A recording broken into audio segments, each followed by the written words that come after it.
You make all sorts of trivial decisions every day, what restaurant to go to, what to have for lunch, maybe what time to wake up. But there are some choices that you make that are quite large choices. They're choices that define who you are and how your life is going to unfold. For instance, you might think about or decide whether to have kids, whether or not you should go to work today, or if you should just throw it in and quit. You might think about whether you should prioritize your career or perhaps spend more time doing your hobby. You might think about really substantive ethical decisions about what you're really willing to do in order to achieve your goals.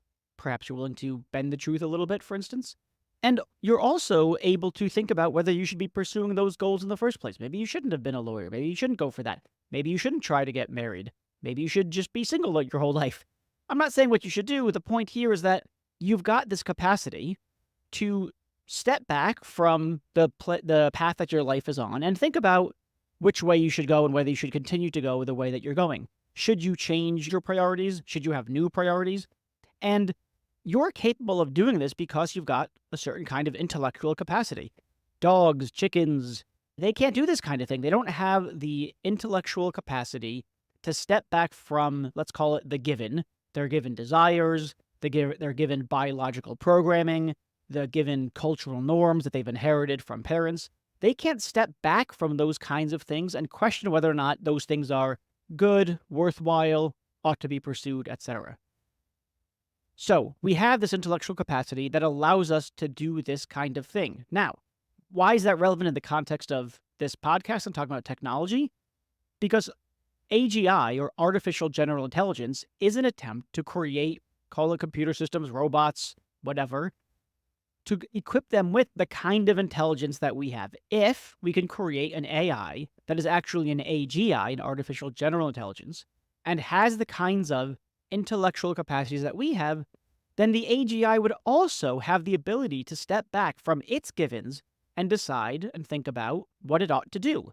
So the programmers can tell it, do this, don't do that. Let's say, don't kill all the people. But AGI would have the intellectual capacity to step back and say, actually, is that a good idea? Why shouldn't I be in charge for once? So just like we can, as it were, break out of our programming by virtue of a certain intellectual capacity, so too can the AI or an AGI break out of its programming to question the goals that we have given it. This throws a wrench in what's called the alignment project or the alignment problem. It's the attempt to get AI to align with our human values. But if AGI really is AGI, then it has the capacity, so the thought goes, to step back from anything that we give it and rethink its values, its priorities, its goals, its objectives, and how it gets to those things. This is an argument given by Ariela, Tubert, and Justin Tiehen, both professors of philosophy and actually former colleagues of mine at grad school. They argue that by virtue of the kind of existentialist choices, these choices about how to live, what our values are, what our priorities are, by virtue of our existentialist capacities, by our existentialist choices, we can change the courses of our lives, change our values, and AGI will also have this. So if that's right, then existentialist risk, that is to say, the risk that comes along with choosing your values, entails for humans an existential risk because for all we know, the AGI can choose to pursue goals that are, let's just say, not conducive to human flourishing and perhaps positively disastrous for humans.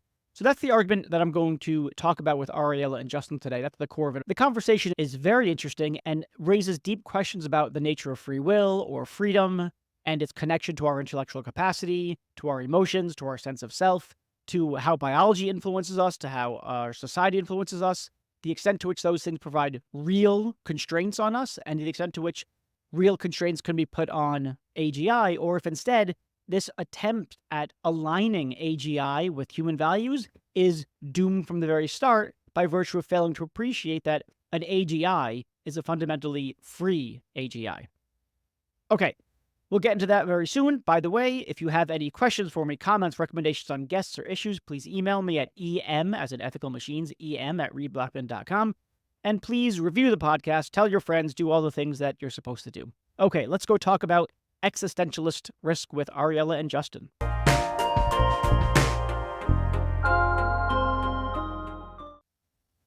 Okay, so Ariela and Justin, you've got this interesting phrase. This is a really great hook. You talk about not existential risk of AI, but existentialist risk of AI, which, of course, as a philosopher, I'm drawn to. So I guess I want to hear a little bit about first of all, what do you mean by existentialism in this context? And what is the existentialist risk of AI? I guess part of our argument is that humans have this capacity for existential choices. Existential choices is the term that we use. They're choices that transforms who we are, including what we most deeply value or desire or care about. And the idea is that these choices require a capacity for value misalignment as opposed to alignment, such that the values before the choice are going to be different than the values after the choice. That we use the term existential choice because of the connection to existentialist philosophers such as Sartre, Beauvoir, Kierkegaard, who emphasize those choices. But there's also the subject of a lot of recent philosophical work, and sometimes they're called transformative choices, sometimes hard choices, big decisions. They're these choices that really transform deeply who we are. And What's an example of so of a choice that would count like as an existentialist choice or a hard choice or a big choice or whatever you call it? I think one of the common examples used in recent literature due to the work by Laurie Paul is the choice whether to become a parent. Yeah, And the idea here is not that every person who becomes a parent is therefore transformed, but in some cases, becoming a parent results in a sort of deep transformation of a person's values. So maybe the person before becoming a parent care about being able to go out and party every weekend or something of that sort, or maybe they care about being able to do various projects.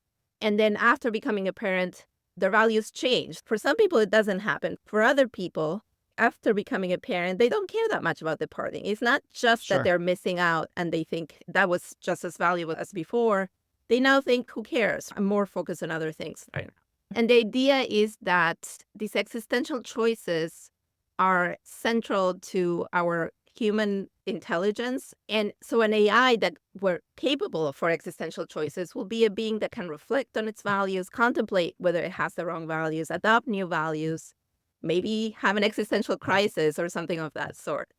And so the idea of existentialist risk is the risk that will result from AI taking an active role in authoring its values as opposed to taking on the values it was given, maybe by a programmer or maybe by users or so on. Let me see if I have this right. Okay, part of what it is to be a human, to have an intellect, to have the mental maturity that humans are at least meant to have, even if they don't all have it, is to make these sort of big decisions about how their lives are going to unfold. And some of the decisions that they make impact, the way that you put it is rather dramatic. It's their values change. I might say something like their priorities change or something along those lines. I once prioritized partying. This is not me actually, but I never was into it. But I once prioritized partying. Now I prioritize spending time with my kids. Still like to go partying, but just not as much anymore or not even at all. Okay. Basic values seem to be the same. Still care about, I always cared about family. I just added more family. Now I have more family to care about. But okay, so fine. So I make these big choices. I take it's not just family stuff. I take other things would be like you're trying to figure out whether you should go to law school or med school or go get a PhD in philosophy or just go get a job in corporate America or go into startup life or something. Those are big choices that shape the kinds of things, the kinds of people that we become, the kinds of things that we prioritize. Okay, I get that. So that's cool. So it's a crucial feature of us that we're able to do those kinds of things. That's a way in which both our identities and our values or our priorities get formed. I get that. And then I take it that your point about the alignment issue is that we talk about getting AI aligned with human values, but you want also the AI to have AGI to be like us. In which case, talking about getting alignment with AI, it's a complaint like it treats the AI as though it were this static entity that we just need to align, when in fact, if it really is an AGI, it's not static, it's dynamic, just like we are. I think that's right. I think what you're saying is exactly sort of the point we're trying to get out. And the idea is that if we are able to reflect on our values and decide whether to change them or not, then if you had an AI who weren't able to do that, then it wouldn't be able to perform some tasks that we are able to perform, and therefore is lacking in a kind of human intelligence that we have. And the other thing I was going to say, that the way you were putting your point relates to another point that we also develop at some point, which is that our values themselves are not static. And so we're not just individually, as humans, we're able to go through what we call moral revolution, these like large changes in values. And insofar as we had AI had static values, then we wouldn't be able to have those moral revolutions, right? It will keep us to our kind of old values.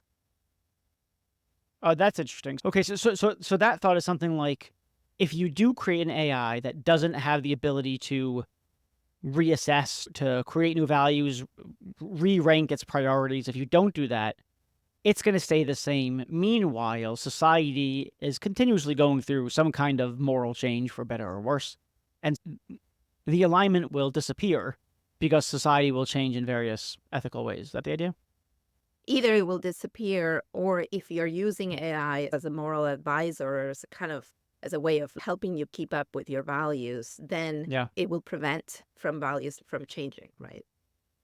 Okay, but I have two questions. So one of them is something like, when I'm deciding whether or not to have a kid or not, or decide to go into startup life or to corporate America or to get a PhD or whatever it is, it's true that I'm making these big decisions, but I'm doing them within certain guardrails, right? I'm not going to start thinking, should I get a PhD in philosophy? Should I be a doctor? Should I be a serial killer? Should I be a genocidal maniac? They're just certain things that are not on the menu for me, right? So it's true that I'm choosing stuff from the menu, but there's some things that are just off the menu.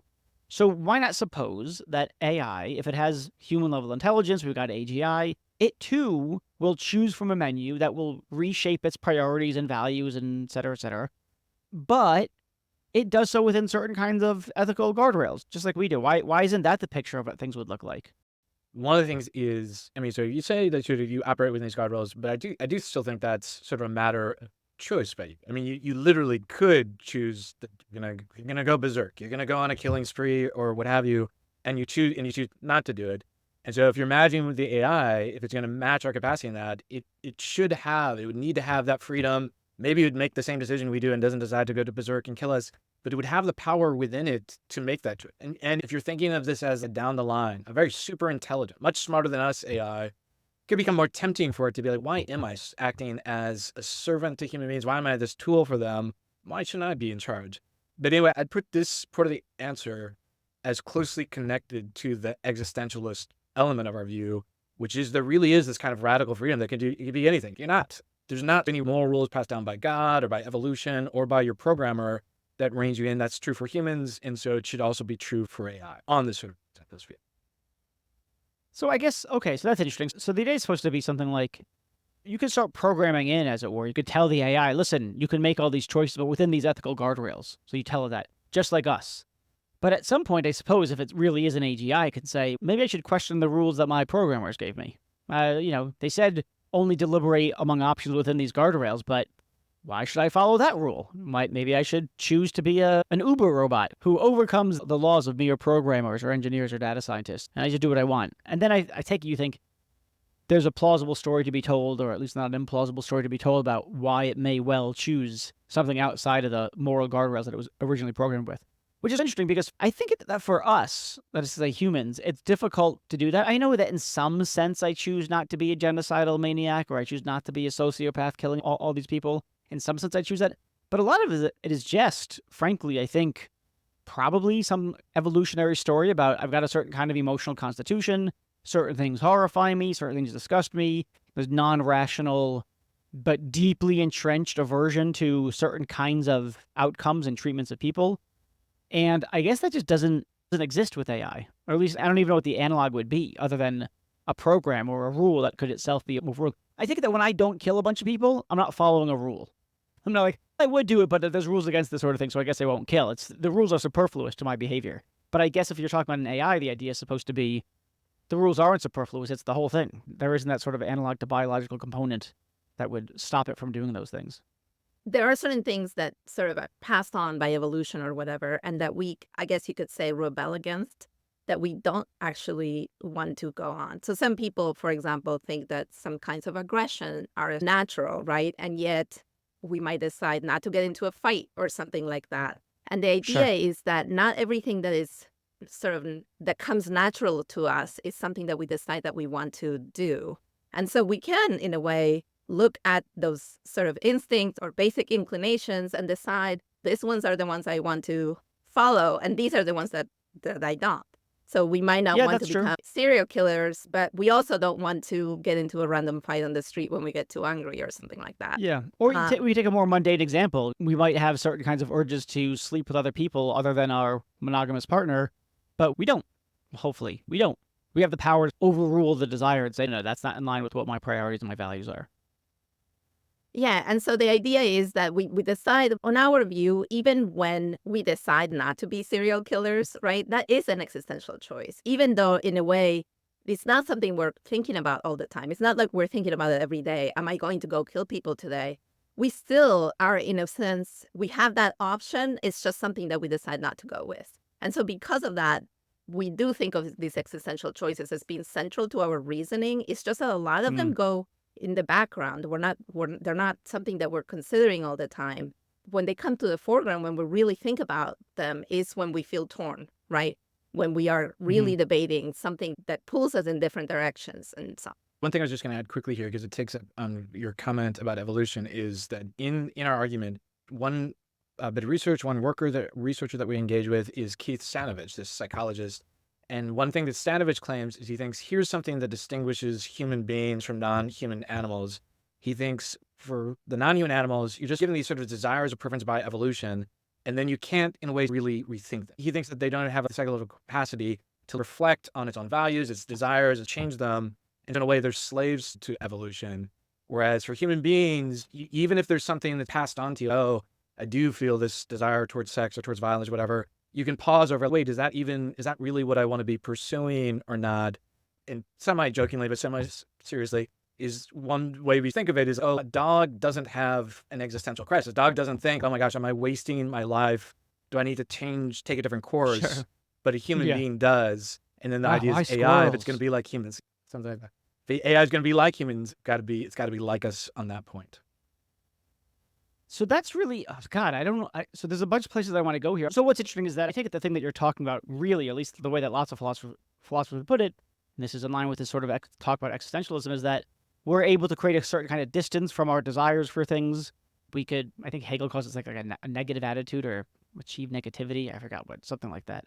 Anyway, we could take a step back from how we're immediately feeling about things, what our initial reactions are, and we can evaluate them.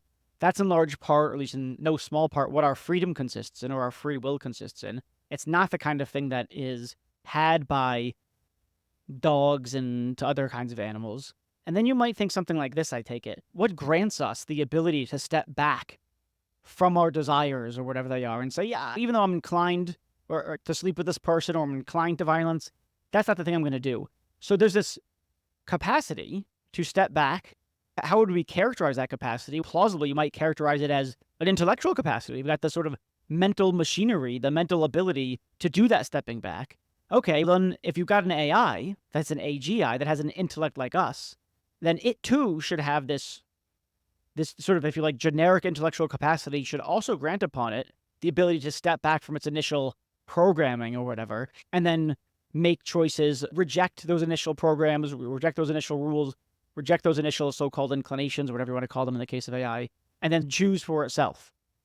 So I guess it's the problem in a way is that if you think that freedom is largely a function of an intellectual capacity, or free will is largely the function of intellectual capacity, and you bestow that same intellectual capacity on an AGI, then you're also bestowing upon them free will, and so much for your keeping it on reins. Yeah, no, that's exactly right. And I like your way of putting it, actually. And so I think if you want to know one way in which one possible way for pushing back is that this intellectual capacity is actually a kind of irrationality. And so it is not the sort of thing you want to bestow on AI. So human beings are prone to all sorts of irrationalities, things like we make the conjunction fallacy, or we're biased for our own selves in our thinking, right? Or something of that sort. Sure. So the idea is Sure. that we make all sort of rational mistakes. And then there is a question as to whether we want to whether creating AGI requires to give AGI all these kinds of irrationality. So this is like a possible objection to our view. And I think that the way we respond to that is our argument is that it is not a kind of irrationality, that this capacity for transforming sort of our values is key to intelligence. It is not a rational capacity per se, but it is key to human intelligence. So I guess the point someone might say in response to your general line of thought is something like, look, the intellect, whatever you call intellectual capacities, isn't a monolithic thing. It comes in bits. It comes in parts. The human intellect is not a thing. It's a thing composed of a bunch of other little things. So an ability to do mathematical calculations, an ability to string words together based on the meanings of those words, an ability to reflect on one's own experience, an ability to whatever, blah, blah, blah, blah, blah, blah. Maybe also we start verging into aesthetic abilities to see something as beautiful or something along those lines. So suppose I say, look, okay, when we talk about AGI, we're talking about, yes, artificial general intelligence like ours, but it's not like it's a wholesale thing. There's not, sometimes people will talk about a spectrum, right? So you get some degree of intellect, and now it's a spectrum ranging from newborn child to 10-year-old child to full-grown adult. But the truth is that the intellect is not along a single spectrum. Let's just go with 10. There's 10 spectrums. There's the mathematical calculation spectrum. There's the stringing words together, but based on the meanings of the words spectrum. On one end, you've got people who don't speak particularly well, and the other end, you've got, I don't know, Nabokov or something who can string together words in an amazing manner.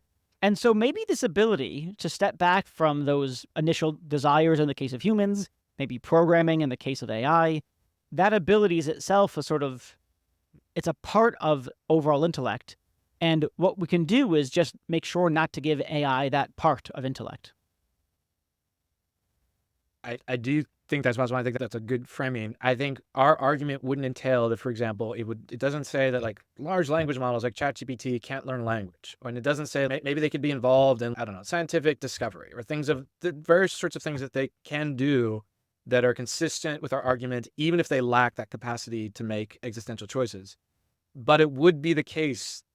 You could think of this almost like, again, we don't always frame in terms of AI advisors, but I think it can be helpful to think in terms of AI advisors, that although you can go to the AIs for some things, help me write my philosophy paper, or help me solve this mathematical equation, when it comes to this big question of what should I do in my life, what values should I hold, what should I desire, what should I aim for, then it's stuck or locked in place, because it can take certain desires that you give it and tell you how best to maximize those, how best to pursue them. Or if you give it other values, it can tell you how best to pursue those alternative values. But which set of values should you be working with? Which one should you be pursuing?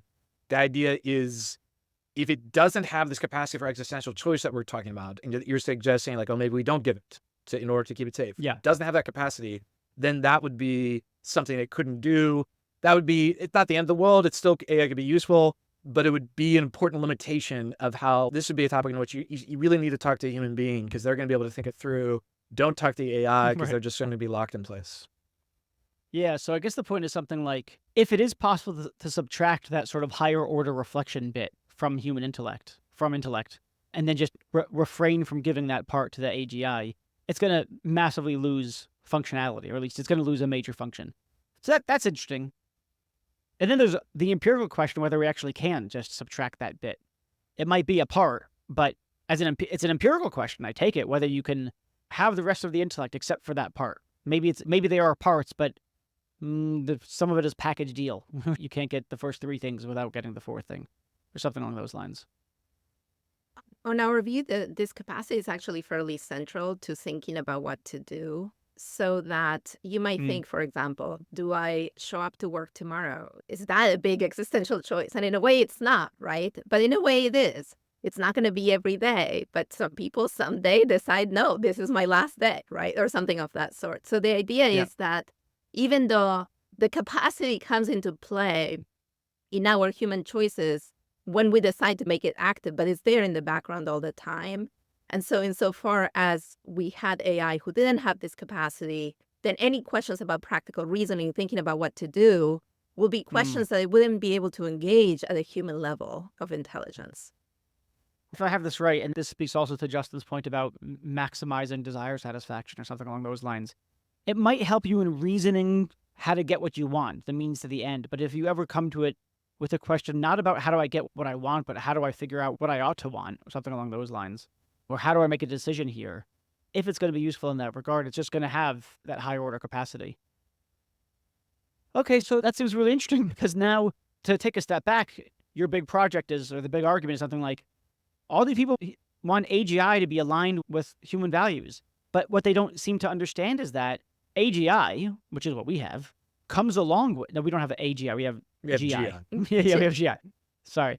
So we have GI. So what GI comes along with essentially is some kind of freedom to step back from the initial given desires, programs, whatever, and to make choices. And so is it a principle? I'm not sure how I want to ask this question. Is it something like, so therefore you can't do alignment with AGI and human values because once we give it AGI, it necessarily has this radical freedom, and so alignment is out the window? Or, I don't know, just me floating something else. I talked earlier about biological constraints, social constraints. I take it that part of what constrains the set of actions that I take as live options for me is I have friends, I have family, there are certain things that I would condemn, I would lose them, I would sever those relationships.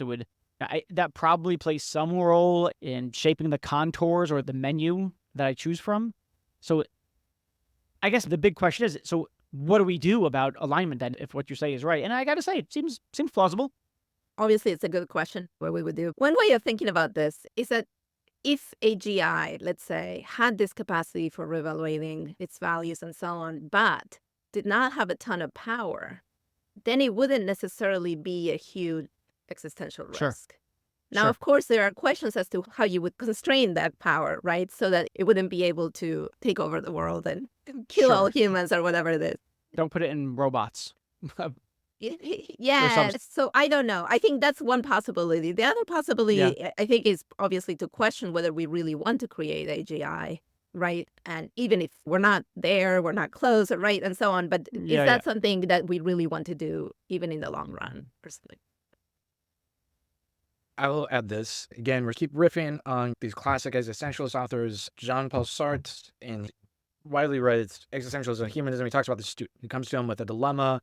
Should I go fight in like the French resistance against the Nazis, or should I stay and help my mom? And Sartre goes through the options, but at the end of the essay, he doesn't take a stance. He doesn't tell him like, here is the right answer. And that's for a point, because he thinks if the student has to choose, they have that freedom, and that's the proper approach. And the reason I mention that is this might be a frustrating element of our view, but part of our view is we set out the options, but we don't, as part of our existentialist sort of motives, we don't necessarily take a stand. So the options are, we do think you could achieve value alignment if you had AI that was just locked into our values. And that could make AI that's a really good tool for us. And maybe we can achieve various things. They're not going to be our equals, but having a really good tool is useful. And again, I think it's sometimes just fun, but also clarifying to think in terms of these existential crisis metaphors. Imagine a Roomba. Like Roomba right now vacuums your floor really well. You don't want to give it the chance to reflect on its existence, to give it an existential crisis. Am I been wasting my life vacuuming? No, I just want him to be the good vacuuming tool that he is. And I don't want to give him that freedom. But it is also tempting. It's the thought of making artificial intelligence that is our equals, or even potentially our superiors. That is another way to go. I don't think there's no way around, though, the risk that if you do that, it could break from your value.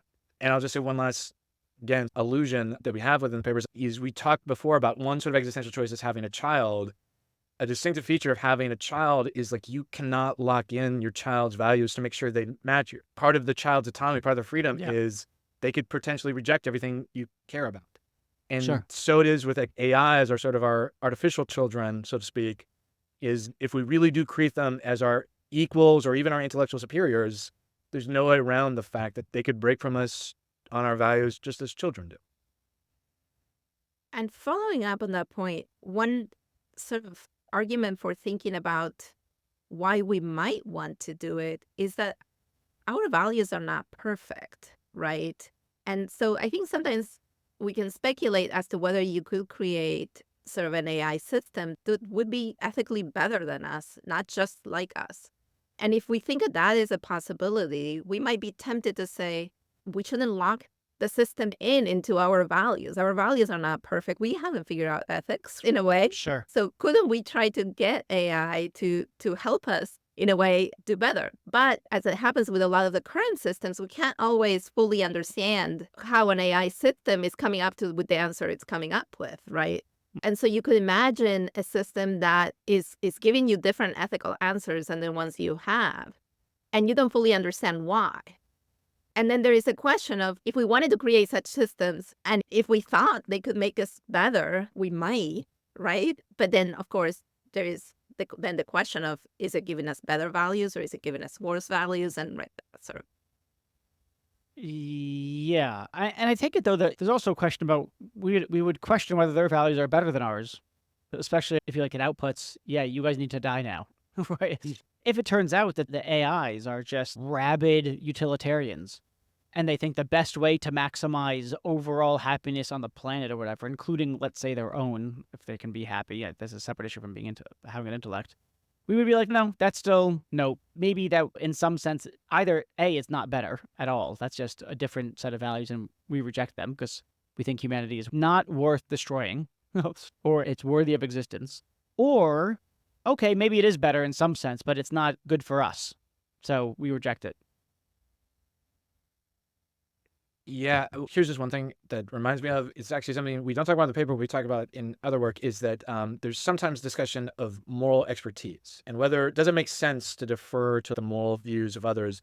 And one metaphor that gets used is like Google says, imagine first you're using Google Maps. If you just defer to Google Maps, I need to get to this, I have a business meeting, I need to get to this place, and you just follow what the phone says, sometimes it can lead you to a mistake. It doesn't seem like problematic. You just look blindly at your phone and just go where it says, and you end up at the business meeting that way. But is morality different? Could there be a Google morals where I'm gonna offshore, I'll give it the moral question, and then whatever it says, oh, that seems counterintuitive, but I'll just follow along with it. For other domains, when you're relying on scientific knowledge, that seems like that makes sense, that seems justified. And then is morality special? Is it different? At least is in contact with the issues you raise. Yeah. And there's also going to be concerns that that kind of deference is itself immoral. Even if it's right. Even if it's right, blind deference or something like blind deference is itself unethical, even if you're deferring to the right view. Yeah, and that's true and on some views. On the other hand, there could be, but you can start thinking that moral questions can turn out to be more complex than we might think at first. And sometimes we might think, oh, it would be good to have an expert who can walk through. And I think you can scale it back into even everyday decisions. So imagine someone who wants to only eat food that is properly sourced in an ethical manner, and maybe only go to restaurants that have good, fair labor practices and so on. And then you could imagine that when you start thinking about everyday choices with all sorts of different values that we might bring into them, it gets really complicated. Choosing a restaurant can become a huge ethical decision. So imagine you could have an expert system that tells you, hey, here is your restaurant. This fits all your values. But then you can imagine also bigger decisions where that comes in. And there is a point where you might not want to be bothered with all the details, right? You might not want to know exactly why you gave me that restaurant, and you just trust it, right? And so on. Yeah. So the idea is that, well, there's a sense in which making choices that you don't understand may be ethically problematic, right? There's a sense in which we already do. Trust other people, let's say, right? And so on various choices. And so this may not be different. Let me ask you a different kind of question. In these existentialist choices, like the one that you said Sartre raises, should I go off and fight the Nazis with the French, or should I stay at home with my elderly sick mother and take care of her? Should I have a kid, or should I keep partying? Or maybe it's not should I have a kid versus partying, it's should I have a kid versus continue to pursue a career that I find deeply fulfilling and that I want to devote all my time to. And so it doesn't have to be shallow versus deep. It could be, I feel like, deep versus deep. These are highly emotional choices. What gives them their tension, or what gives them their color, what makes them so difficult to decide on, is not because of an intellectual difficulty. It's something like working through our emotions, what emotions we have, or what we ought to have, or what kind of identity we want to have, or what kind of life we think is worth living, or what kind of life, even if we think both lives are worth living, which ones we'd find more exciting, or what would be more conducive to our overall flourishing, or yada. Anyway, my point is that when you're engaged in these existential choices, you're not doing a math problem. It's not a matter of intellect. Since it's not a math problem, since it's not a mere matter of intellect, it's also a matter of, I'm just going to say something like emotion. Tell me if you think that's the wrong word to use, the wrong concept, the wrong thing. And then I'm going to say, okay, so look, what if I just say we can have AGI without emotions, without the things that really drive the sort of the anguish that accompanies such kinds of existential choices. And so I say, look, maybe you're just conflating AGI with AGI plus emotional agent. As long as they have the GI bit without the emotional bit, they're not going to face these kinds of existential choices. And so capacity for freedom is more than just a kind of intellectual capacity roughly akin to mathematical calculation.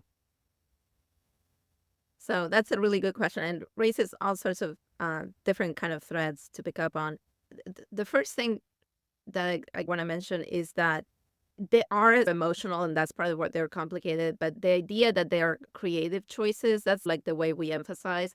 The idea is that we are creating our own lives and who we're going to be as we make these choices. So they are different from math problems insofar as maybe math problems, you're trying to find the right solution. Here, you're not trying to find the right life for you, but you're trying to create a life. And then you might want a life that you're happy with, or you might want a life that fits other purposes or something of that sort. But the idea is that you're creating who you want to be as you make these choices. Can you have AGI that doesn't do that, right? And I think our argument is no, because that would require not being able to question these deeply held values and so on. And so while you can have something that is helpful as a tool in various domains, if what you want is, let's say, something that is able to tell you, here's what you should do, or something that is able to say for itself, here's what I should do, then it will need to be able to reflect on what are those basic values.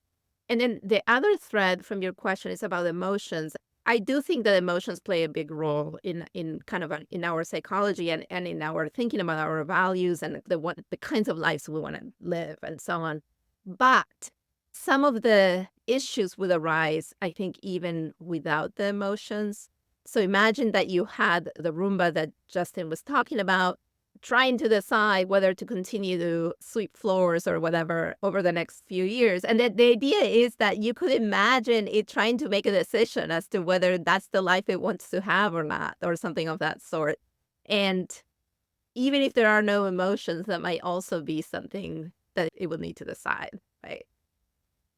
Yeah, I guess I'm just wondering now about to what extent is that capacity to step back from given desires, given programs, whatever. To what extent is that capacity solely a function of our intellect as opposed to other aspects of our mental lives, like our emotional lives? I guess the argument is something like this. If you think that it's not just an intellectual capacity, but also an emotional capacity that gives us the ability to step back, because maybe if you don't have the right emotional capacity, you don't even have the motivation to step back and ask, hey, is this the way things should go, or should I do something else?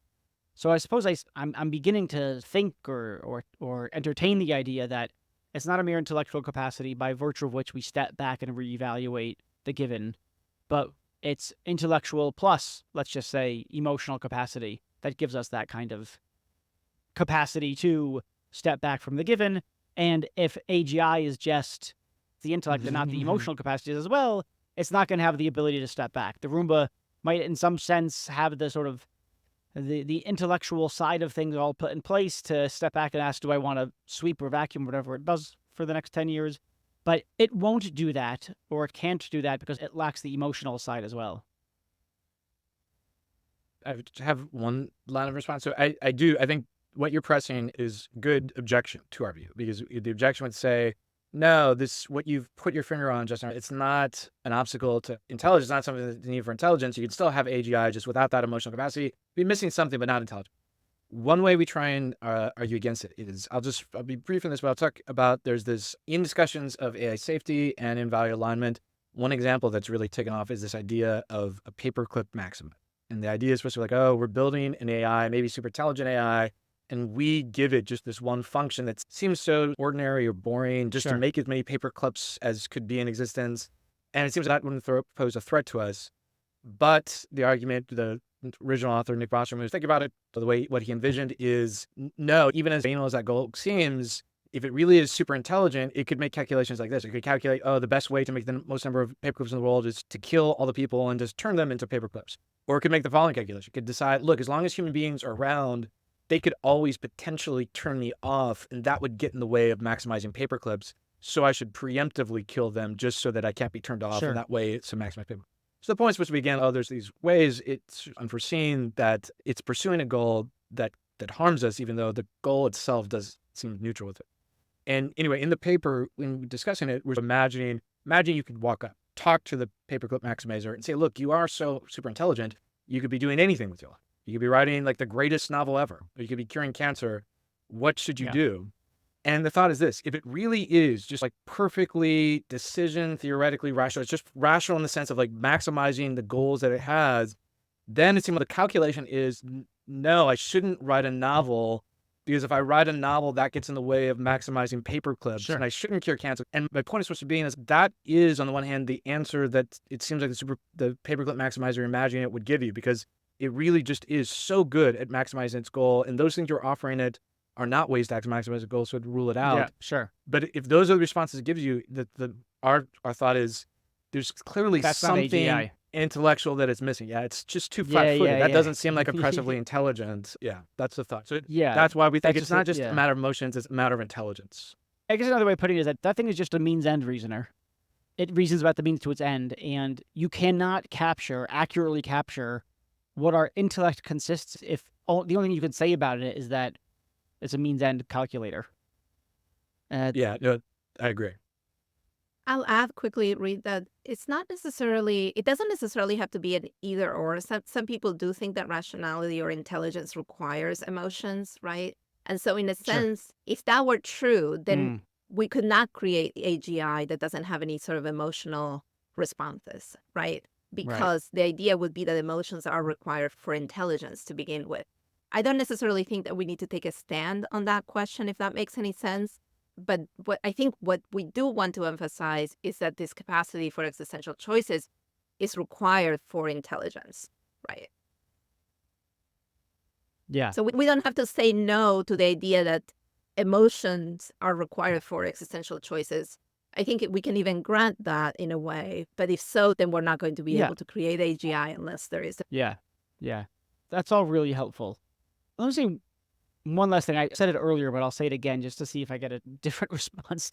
I know that in some sense, I can choose something bananas, morally speaking, whatever it is. In some sense, I can choose to go kill people or whatever. But there's some more pragmatic sense in which it's just not on the menu for me. It's just not really. And I think there's probably many causes for why that stuff is not on the menu for me. There's going to be an evolutionary story to tell. There'll be a socialization story to tell about how I was raised. There'll be some various other kinds of stories to tell that different people will explain to me why that stuff is not really on the menu for me, even though, technically speaking, there's not literally a physical barrier for me making those decisions. Nonetheless, it's not on the menu for these such and such causes. So take those such and such causes, put them into the AGI, and then the probability that the AGI is going to go bananas is no more probable than having a kid or than me doing those things. And so this would be to say that the value alignment, the AI alignment project, is not an attempt to give it values. It's an attempt to give it those things that the so-called average normal person has that makes it the case that killing humanity is not a viable option, not on the menu. That's what the new alignment project is. Make it like us, whether it's socialization plus some analog of evolution plus blah, blah, blah, blah, blah. I think one quick thing to say is that obviously as humans take risks when it comes to that, because some human beings do go on to do horrible things, unfortunately. Yeah. And so there is some amount of risk. We don't know what kind of percentage it is. Yeah. And I think when people are concerned with existential risk, they're thinking about systems that will, in a way, be more powerful than us and so on. And then even if you have a small probability that it will be one of those few serial killers or something of that sort, if they had so much more power, then it would be a bigger risk. So I basically want to say, yeah, I think I agree. We should, if we're trying to create AGI, we should try to be like the equivalent of what we do with our kids, be as good parents as we can so that they will not grow up to be serial killers. But we can't guarantee that if we are creating AGI, because otherwise it won't be intelligent. Yeah. This is great. So if I could summarize your view, if I have this right, it's something like AGI entails existentialist risk, and existentialist risk entails existential risk. And there's nowhere for alignment to get in between those entailments. At least I think we don't see. That's right. Yeah. It's very cool. I love it. I need to think about it more, but I love it. It's great. Guys, thanks to both of you so much for coming on. This was really fascinating stuff. And here's to hoping that nobody gives AI freedom. Thank you. It's been great to be on. Thank you, Reid. It's really nice to talk to you.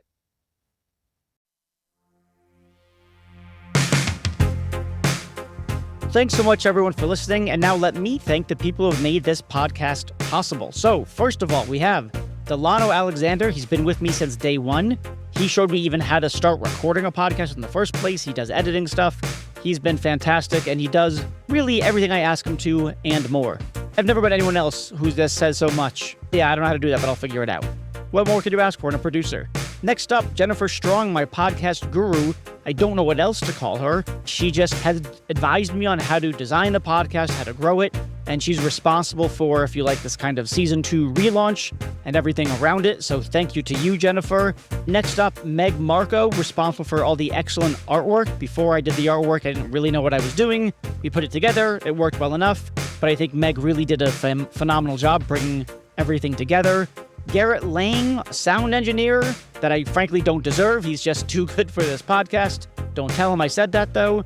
Next up, Benjamin Koltgen. He is a professor of philosophy who has helped me source guests, identify who's interesting, who has things to say, etc., etc. So without him, I wouldn't have anyone to talk to. And then finally, Ashley Wasilenko, who helps with all manner of administrative things, making sure that the podcast guests find their way to the podcast, can schedule the recording, get their bios and headshots, and really just keeping the show on the rails and me organized. Thanks to all of you. Really appreciate all your hard work.